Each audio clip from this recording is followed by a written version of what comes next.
মন্তব্য করে থাকেন সেটা দলের বক্তব্য নয়। দল এই ধরনের বক্তব্যকে কোনো মতেই প্রশ্রয় দেয় না।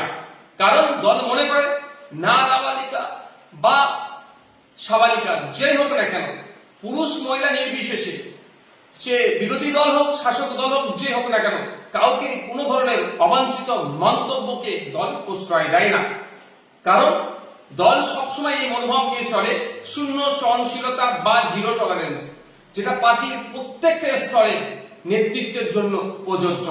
দুর্ভাগ্যের বিষয়, কয়েকদিন আগেই দেখছিলাম আপনার বাঁকুড়ার ওন্দার বিজেপির বিধায়ক যেভাবে রাজ্যের মুখ্যমন্ত্রীকে কুরুচিকর অবাঞ্ছিত মন্তব্য ভাষায় আক্রমণ করেছেন, সেটাকে আমরা ধিক্কার নিন্দা জানাচ্ছি।